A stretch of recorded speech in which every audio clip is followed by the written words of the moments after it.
So tonight I'm going to talk to you briefly about emergency response and some of the activities that we saw facing us, or opportunities, I guess, that we saw facing us in January, April.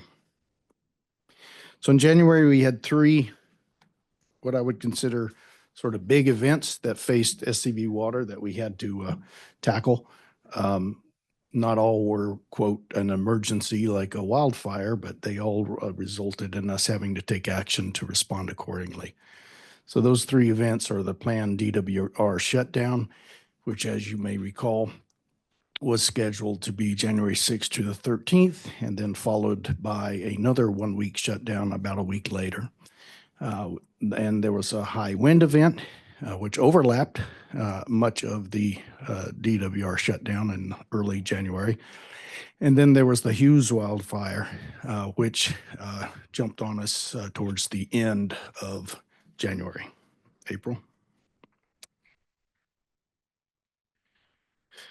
So the DWR shutdown, as you all know, assets are something you have to maintain, and these are large assets. They're complicated to maintain because taking them out of service affects water supplies.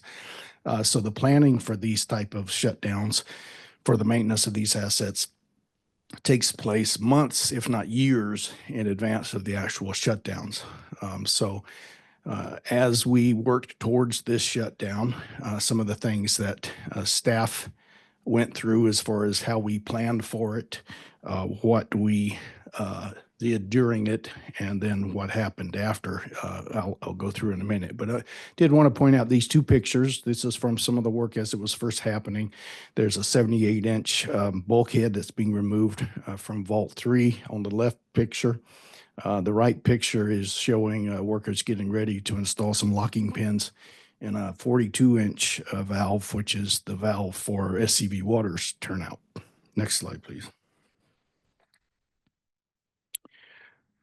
So one of the first things you do when you're going to have an outage and lose some of your supply is you want to look at supply and demand. I mean, it's pretty much a simple equation. You know, do you have enough supply without that supply and to meet your demand?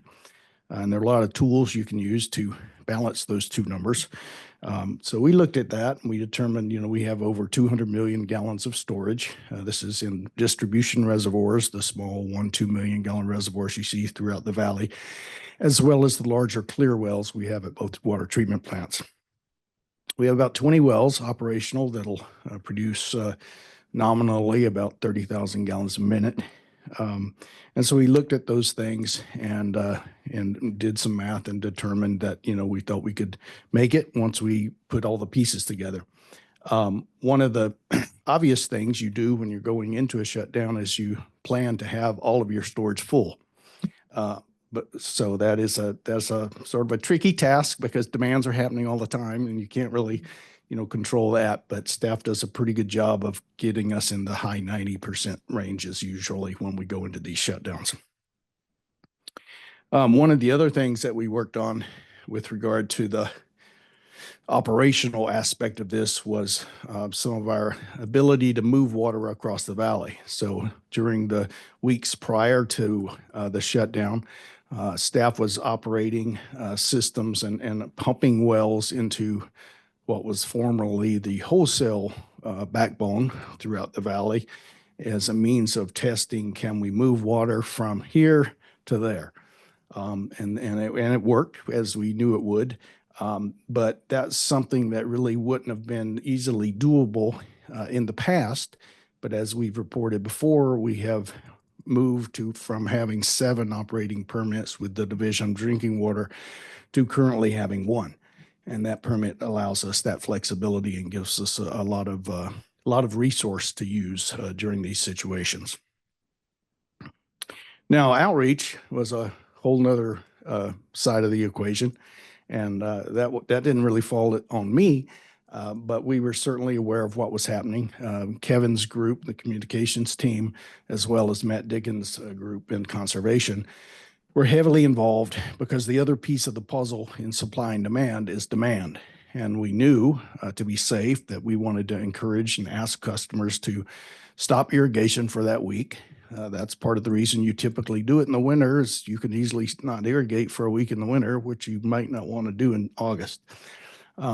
So a number of things, and I'm going to have to read some of these because there were so many that were going on, but a number of activities were happening. So in mid-December is really when we started the outreach, because you can't get too ahead of yourself or it becomes old news and nobody pays attention to it. So we started the outreach in mid-December. We had website updates to our website.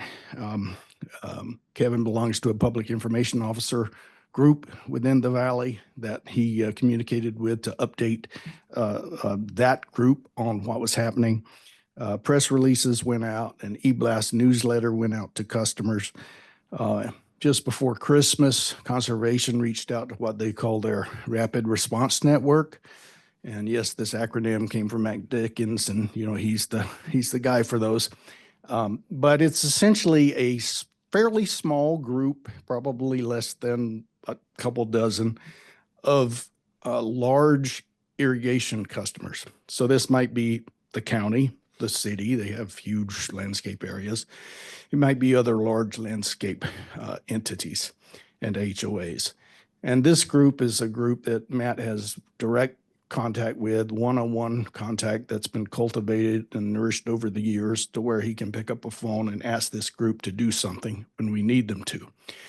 And so he put out the call to that group to also respond to this request for no irrigation. Shortly after Christmas, we emailed residents again. We emailed landscape managers and HOAs, and our customer care department issued robocalls to our customers to advise them also. And then in the just prior to the start of this, so like January 2nd to the 5th, is when the social media activity started. And so we posted on social media, paid for spots and other spots you don't pay for. And we engaged in that form of communication with our customers. Next slide, April. So once the day came upon us, midnight on the 6th of January, we moved into operations during the shutdown. And one of the things that we did was to man our SCADA control center on a 24/7 basis.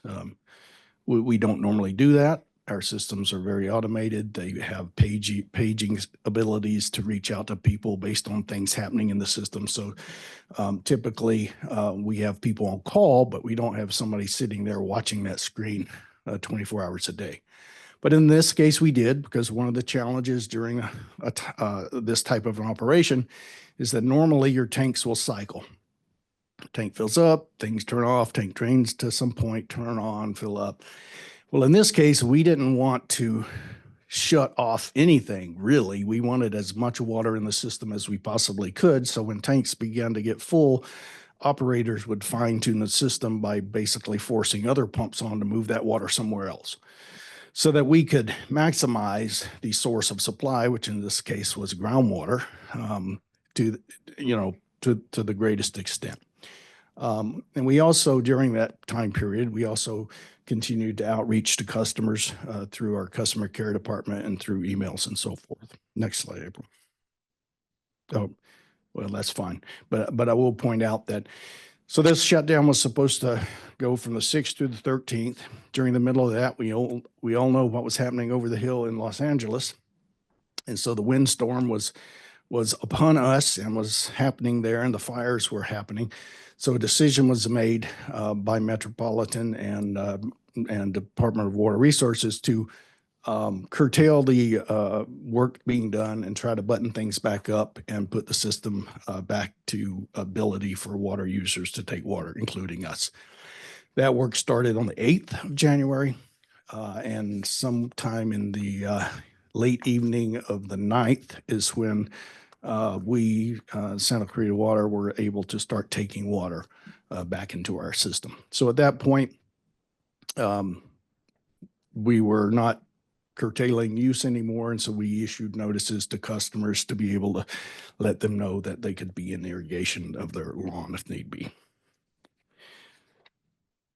Okay, so looking back on the event, the community response, I would first want to say that we appreciate what the community did during this shutdown, as they have in every other shutdown we've done, because these shutdowns happen every year or two historically, as work needs to be done. And the community has always responded favorably. According to Matt Dickens, the community's water use during the shutdown was about 50% of what it was just prior to the shutdown overall. And the rapid response network reduced their use by 90% over that same comparison. So once we were back online, we returned to normal operations, which essentially means we didn't need to man the SCADA center 24/7, and we also were able to put our tanks and boosters and wells and everything back into the normal control mode where they're letting tanks cycle somewhat. Okay, April. So as I said, sort of happening concurrently, this high wind event was there. And so while a high wind event can pose concerns and risk to people and to property in a lot of ways, the most serious way or the most serious risk we have from a high wind event is a public safety power shutoff activity. And 10 years ago, nobody knew what that word meant, but I bet now everybody knows what PSPS is. And so I won't go into it in a lot of detail, but essentially it's all of the big utilities such as Southern California Edison, PG&E, San Diego Gas and Electric. They all use this as a means of hopefully stopping a wildfire from sparking based on debris hitting power lines. And so they have a very sophisticated weather and observation network that they use and triggers as far as wind speeds and things like that. They go through a long process of advanced notices with 4 or 5 day notices, 2-day notices, 6-hour notices, and so forth, to where your phone is literally melting from the thousands of email messages, but staff is able to deal with that. They have worked closely with Edison over the years. They know the circuits that are involved in this valley that affect various things. So we know each of our facilities that are on that circuit or this circuit. And so when a PSPS event happens, what we have to do, next slide, please, April, is act and use generators.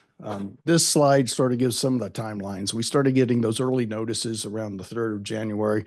The bulk of the shutoffs were during the period the 6th through the 10th. We had a number of tank sites, a number of booster stations, no wells that were offline due to PSPS, and the Earl Schmidt filtration plant was offline for a few periods of time. Nothing affected this plant here, the Jerry Gladbach water treatment plant. And we finally received the all clear from PG&E on the 16th. Next slide, please.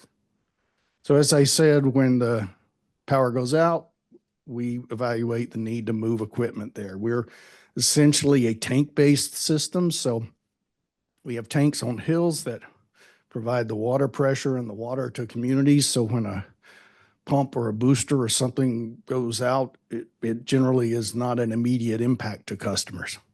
But eventually the tank will drain if we don't turn something on to fill it up. So staff has a number of these, about 10 of these large generators that you see on the left-hand side. These can power any of our facilities, even our largest wells. And so staff will roll these generators out to the sites. They will connect these generators to that electrical equipment at those sites and turn everything on and run that station as long as it needs to be run. They'll maintain the generator as well as ensuring it has sufficient fuel to last overnight or for whatever period of time they're using it at. And then eventually they'll disconnect it and turn everything off and move it somewhere else if they need to move it somewhere else. We have about 5 or 6 stationary generators at distribution sites. So that doesn't count treatment plants, office buildings, and things like that that all have their own backup power. But these are out in the distribution system, and these are generally small hydropneumatic systems or the sewer lift station. On the right, you'll see a small Honda type generator. We have a number of those, probably a dozen or two that we use, and these typically go to tank sites. And the only thing at a tank is generally SCADA equipment. So there's not a huge load. A little generator like this will run that. But tank sites are typically the highest points in the valley, and so they're important from a communications point of view because antennas and various things are there. So that's why we deploy these so that we can still see on our SCADA system what's happening, even though that tank might be out of power, not water. April.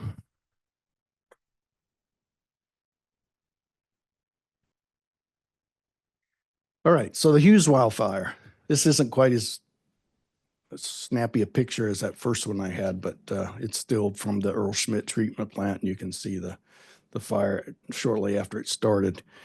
This was on January 22nd, about 10:30 in the morning is when the first reports of the fire came in. The fire was located northeast of Castaic Lake. Shortly thereafter, our environmental health and safety group sent out a blast on alert media to our entire staff. This is a system we have for messaging during emergencies. And then shortly after that, we evacuated staff from the Earl Schmidt filtration plant. The plant at that time was in the evacuation zone, or the order zone for the evacuation that the fire department had issued. As you know, the plant was offline for normal winter maintenance, but obviously we had staff there doing the maintenance. Around the same time, customer care issued reconnect notices for any customers in the Castaic area that had had their service disconnected earlier in the day for shut off for non-payment. And so that was being taken care of as well. And then we proactively started moving generators into the Castaic area to various booster stations and well sites and so forth. We had not lost power due to the fire or due to a PSPS event, but we were anticipating that we might. And since evacuation orders were in place for all of Castaic, access and road traffic was very severe. At 2:00 that afternoon, we activated our DOC. Most of you might not know that term. It's a Department Operations Center. It's sort of the local version of an EOC. But we activated that. Our incident management team decided to meet on Teams as opposed to in person somewhere, and that worked out very well for this event. And our staff, we had staff from communications and from our safety group that went to the fire department's incident command center and the county's EOC to communicate, pass messages back and forth, etc. We maintained close contact with the Department of Water Resources. They were at the lake. Obviously, they're providing water to us, to our treatment plant, and they were in the middle of being evacuated themselves. So we maintained close contact with them to understand what was happening and if we could aid in any way and to try to ensure that we knew what was happening with regard to water supplies. The water supply was never impacted or curtailed, even though the staff did have to evacuate. A few other things we noticed when we were hauling generators up into the Castaic area, we caught about 10 individuals using public fire hydrants with normal size fire hoses to water their houses down, their yards, their cars, and whatnot. Staff stopped that. It's public. As we know, public fire hydrants are to be used by the fire department. And when multiple people start using hydrants in a way they're not designed for, it could put in jeopardy the fire department's ability to be getting water and putting out a fire in some other part of the community. We also noticed that most of the people in Castaic turned all their irrigation on and then evacuated.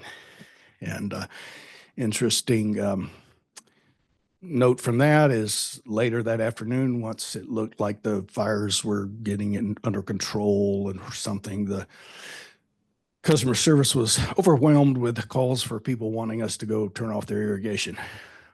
We did not, because I didn't have the staff to spare, and we can't turn off their irrigation. We could just turn off their water to their entire house, and that wasn't something we were going to do.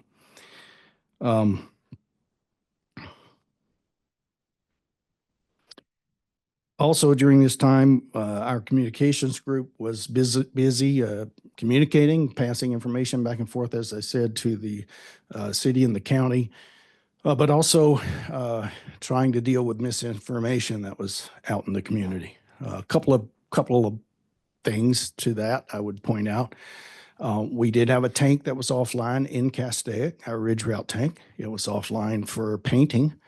We take tanks out of service every year to have to recoat, and generally you take them out of service in the winter. We never take a tank out of service and have people run with no water. That's just not how we operate. We have other options. We have other tanks that are in place. And so there was a news story that was at that tank claiming there was no water for the fire department and this and that, whereas there was a hydrant a few hundred feet down the road that had plenty of water. And so they were communicating with the media, trying to correct some of that misinformation. And there was a similar vein talking about the Earl Schmidt filtration plant that was offline. And this plant was online and provided adequate water for the entire community. So there was no impact from that plant being offline for its normal maintenance period. And then lastly, as things sort of wound down, staff had to proceed out into the field to try to determine, did we have any damages? What were the damages, et cetera? We didn't really have any damages to speak of. Some fencing was charred. A few, like those posts you see on that slide there, a few of those caught on fire. But there wasn't any real significant damage that we needed to address. Okay. So I wanted to take the opportunity to just mention some of the things we do in coordination with the fire department to try to help coordinate efforts and to help them with their duty of, protecting us from wildfires. We have met numerous times in the past and have a clear, open communication channels with the fire department to address their needs as far as any helipads, any tanks at sites that they can draw from. And this picture, the picture on the right is what I call a dip tank. It's just an open tank that a helicopter, can hover over, drop a snorkel in, and fill up, be on their way. We have, I think, 3 or 4 tank sites where we have helipads. This is the Sierra Madre tank site on the left, and you can see the helipad, and this is where a helicopter actually would have to land, but still connects to a fire hose and fills up. And as I said, we continue to work with the fire department and are willing to provide any type of resources like this that they might need. A couple other things that I think we've done well, and some of the slides depicted it, but people can do well also, is vegetation control. You can see the vegetation control around the Schmidt tank, or Earl Schmidt filtration plant, where the fire just came up to it and petered out. You can see the same thing happening at the Castaic well field that we had bladed and cleaned off not too earlier than that. And so that type of thing makes the fire department's work easier and helps protect our assets.